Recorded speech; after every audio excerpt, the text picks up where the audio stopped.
Então, que a paz de Jesus esteja em nossos corações e que a sua luz nos ilumine. Vamos continuar a analisar do livro de Jesus para os que sofrem, o livro de Clóvis Tavares, hoje o item 17, Subindo e Descendo Montanhas. Clóvis coloca sempre no início de cada texto que ele concebeu uma passagem do Evangelho. Hoje é o Evangelho de João, capítulo 16, versículos 33, e diz assim: Tenho-vos dito isto para que em mim tenhais paz. No mundo tereis aflições, mas tende bom ânimo. Eu venci o mundo, diz-nos Jesus. Clóvis começa quase sempre lançando mão de alguns iluminados ou filósofos da época para depois desenvolver, e é isso que vamos de seguida avaliar, uma pequena passagem de um eminente filósofo e apóstolo cristão indiano, o Sadhu Sundar Singh, em magnífica análise psicológica do homem que sofre. O homem que sofre, do homem somos todos nós. Então, e ele começa. O Sadhu, eminente filósofo e apostólico cristão indiano, em magnífica análise psicológica do homem que sofre, apresenta-nos a imagem de um viajante inculto e cansado a subir e descer montanhas. Esse homem, diz o iluminado pensador, talvez imagine que Deus cometeu um erro em ter criado montanhas e que teria sido muito melhor que ele tivesse feito somente planícies. É que o viajor da alegoria, pobre de visão espiritual, desconhece a sabedoria de Deus. Ignora a importância ecológica das montanhas, com seus reflexos sobre o clima e suas benéficas influências sobre toda a vida planetária. Desconhece a utilidade económica dos relevos que guardam fabulosas riquezas minerais. Não tem olhos para admirar a imensa paisagem vegetal.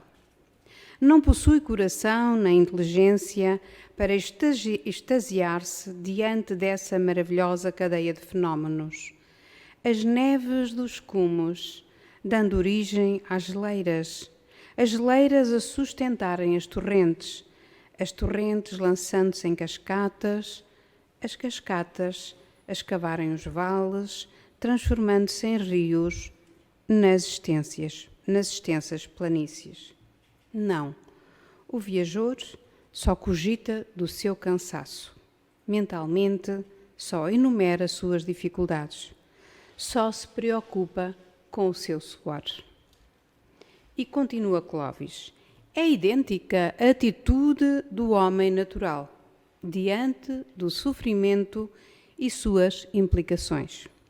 Não havendo nascido de novo no Espírito de Jesus, para o conhecimento das excelsas realidades da evolução, ele é bem o viajante exausto a reclamar contra o peso da dor ou a pelejar contra as provações da vida que lhe parecem montanhas inimigas. E pergunta, aflito ou rebelado, muitas vezes agressivamente: não seria melhor a inexistência do sofrimento na face deste mundo? O homem sem Deus não conhece a ecologia espiritual da vida. Não atina com a justiça nem a utilidade das provações depuradoras. Não sabe que as aflições e necessidades guardam um objetivo glorioso, qual o da purificação de nossos espíritos imortais. Não sabe, como intuitivamente Paulo sabia, e a doutrina espírita magnificamente elucida, que esse peso da montanha de amarguras terrestres se transformará num peso de glória muito excelente. o apóstolo da gentilidade estava convicto, por conhecimento e por experiência, da utilidade da dor na economia da evolução espiritual. E ainda mais, que esses sofrimentos aceites e simultaneamente usados para o bem próprio e para o bem dos outros se traduziriam em luz para a alma imorredora. Tão certo estava ele desse transformismo divino que pôde garantir aos seus valorosos irmãos de Roma: para mim, tenho por certo que as aflições deste tempo presente não são para comparar com a glória que em nós há de ser revelada. Aos Romanos, capítulo 8, versículos 18. As venturas espirituais no grande além que nos espera a todos são tão grandes e profundas para os que sofrem em Cristo que não se podem comparar com as amarguras e as dores transitórias desta vida presente. Era assim que o grande apóstolo, geógrafo do Espírito, interpretava o sofrimento humano. E, interpretando o sofrimento humano, o Evangelho, segundo o Espiritismo, que oferece a base e o roteiro da religião e que contém a explicação das máximas morais do Cristo e a sua concordância com o Espiritismo e a sua aplicação nas diversas situações da vida. Nós que já frequentamos a Casa Espírita e já vamos tendo algumas luzes desta doutrina consoladora, conseguimos, por certo, perceber que este texto se adequa mais àqueles irmãos que, como dizia Clovis, não nasceram de novo, não haviam nascido de novo no Espírito de Jesus. Porque as pessoas não crentes, as pessoas que pensam que vêm a este mundo só para prazeres, só para viver, morrer e mais nada, essas pessoas, têm um sofrimento diferente do nosso, porque nós já conseguimos entender e porque sabemos que Jesus nos mandou este Consolador prometido, que é o Espiritismo, que nos elucida porque sofremos, porque estamos aqui. Então, falávamos do Evangelho de João, do capítulo 16, 33, e Jesus, neste capítulo, mostra-nos as aflições que vivenciamos nos dias de hoje. Todos nós passamos aflições, as dificuldades que vivemos na vida terrena. Na verdade, uma vida passageira, porque estamos aqui só por um pouco. Na verdade, esta reflexão faz-nos pensar e entender que a nossa vida é uma grande luta. E, na verdade, é como diz Clovis, subir e descer montanhas. Pois aqui na Terra, todos os dias, estamos a passar por dificuldades. E quando entendermos que Jesus deixou claro que seriam dificuldades, a nossa vida, que teríamos aflições, a nossa vida acaba por ser mais fácil, se tornar mais fácil, porque muitas vezes isto acontece com alguma frequência, somos tentados nas aflições a desistir perante aquele obstáculo. E muitas vezes dizemos: Jesus, Deus não ouve as minhas orações. Eu peço com tanta fé e parece que o céu fica cerrado, o céu fica fechado, uma porta fechada que não ouve. Nós é que estamos distraídos, nós é que estamos, como nos dizia Clovis, só preocupados com o nosso suor. Porque o Pai do Céu coloca à nossa volta tudo aquilo que necessitamos para nós vivenciarmos esta existência.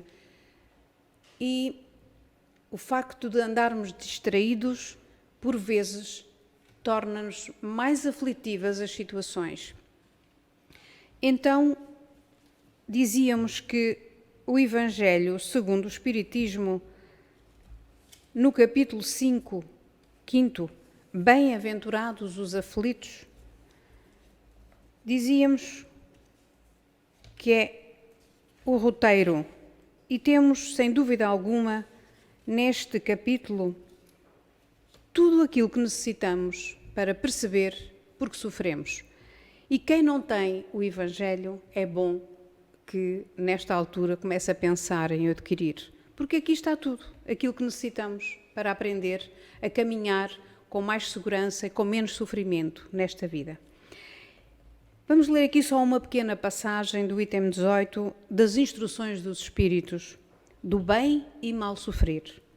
Quando Cristo disse, bem-aventurados os aflitos, o reino dos céus lhes pertence, ele não se referia aos sofredores em geral, pois todos os que estão na terra sofrem, quer estejam sobre um trono ou na miséria. Porém, poucos sabem sofrer.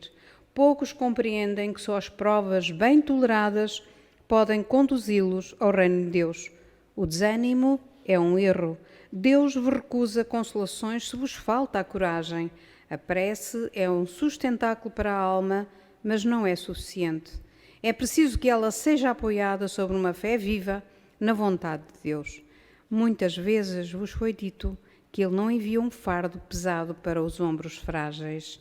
O fardo é proporcional às forças, como a recompensa é proporcional à resignação e à coragem.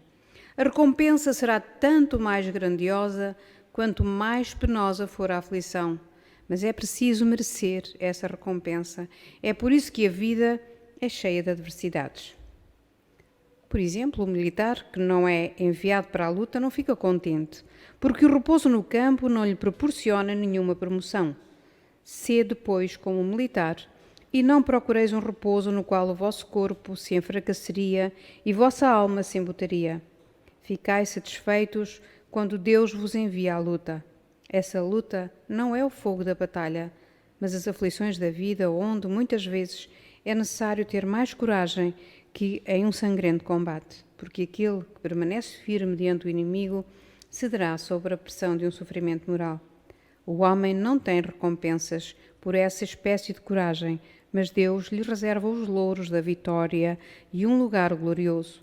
Quando vos chegar um motivo de dor ou de contrariedade, esforçai-vos para superá-lo, e quando chegardes a dominar os impulsos da impaciência, da cólera ou do desespero, dizei com uma justiça satisfação: eu fui o mais forte. Jesus também disse: eu venci o mundo. Bem-aventurados os aflitos. Pode, portanto, ser assim traduzido: bem-aventurados aqueles que têm o ensejo de provar sua fé, sua firmeza, sua perseverança e sua submissão à vontade de Deus, pois eles terão centuplicada a alegria que lhes falta na terra e após o trabalho virá o repouso. Isto diz-nos Lacordaire, Havre, em 1863. Todo este capítulo 5º, Bem-aventurados os aflitos, tem mensagens maravilhosas. Santo Agostinho, de tantos e tantos espíritos, o Espírito de Verdade, tantos que nos ensinam, e é essa tal, quando Jesus diz: tende bom ânimo porque Ele nos ia enviar um Consolador. E assim como enviou há 2020 anos, a humanidade de então não sabia, não tinha os conhecimentos que nós temos hoje. E hoje já somos esclarecidos, já somos capazes de perceber que o sofrimento que vem, que somos herdeiros de nós próprios, hoje sofremos o que ontem se calhar perigamos, ou escolhemos aquilo que ontem semeamos. E do passado, porque fomos criados lá atrás no tempo, simples e ignorantes, nós trazemos uma bagagem, costuma dizer-se uma bagagem escura e sombria.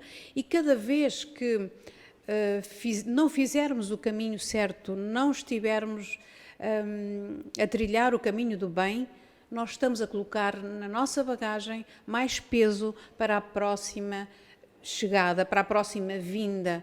Nós que acreditamos que voltaremos de novo, essa nova, como dizia Clovis, esse homem que não havia nascido de novo, nós saberemos que viremos à Terra para tantas quantas as vezes necessárias para limarmos as nossas arestas, para nos purificarmos, para sermos anjos, porque todos, quer queiramos, quer não, vamos ser anjos de luz. Cada um no seu degrau, no seu caminho, com o seu livre-arbítrio, porque o temos, e, portanto, era isto que queríamos transmitir. Ainda pesquisamos no livro Caminho, Verdade e Vida, um livro de Chico Xavier pelo Espírito Emmanuel, em que ele, neste item 83, sobre as aflições, que eu ainda assim gostaria de partilhar convosco. Mas alegrai-vos no facto de serdes participantes das aflições do Cristo. 1 Pedro 4,13. É inegável que em vosso aprendizado terrestre atravessareis dias de inverno ríspido, em que será indispensável recorrer às provisões armazenadas no íntimo, nas colheitas dos dias de equilíbrio e abundância.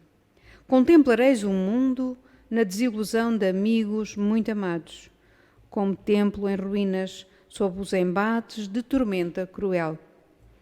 As esperanças feneceram distantes, os sonhos permanecem pisados pelos ingratos. Os afeiçoados desapareceram, uns pela indiferença, outros porque preferiram a integração no quadro dos interesses fugitivos do plano material. Quando surgir um dia assim em vossos horizontes, compelindo-vos à inquietação e à amargura, certo não vos será proibido chorar. Entretanto, é necessário não esquecerdes a divina companhia do Senhor Jesus. Supondes, acaso, que o mestre dos mestres habita numa esfera inacessível ao pensamento dos homens? Julgais, porventura, não recebo o Salvador ingratidões e apodos por parte das criaturas humanas diariamente? Antes de conhecermos o alheio mal que nos aflige, ele conhecia o nosso e sofria pelos nossos erros. Não olvidemos, portanto, que nas aflições é imprescindível tomar-lhe sublime companhia e prosseguir avante com a sua serenidade e o seu bom ânimo.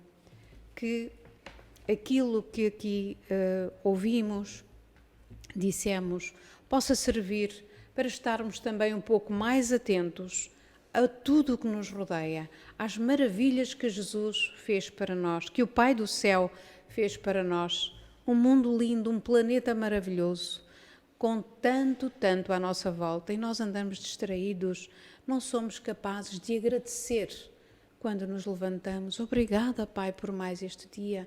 O sol já está lá, tudo, o ar para respirarmos, tudo Ele providencia para nós e nós não agradecemos. Que possamos ser gratos, que possamos não pensar só em nós, não olhar só para o nosso suor subindo e descendo as montanhas, mas dar a mão a qualquer irmão que esteja mais necessitado do que nós. Que Jesus nos continue a abençoar e a iluminar o nosso caminho.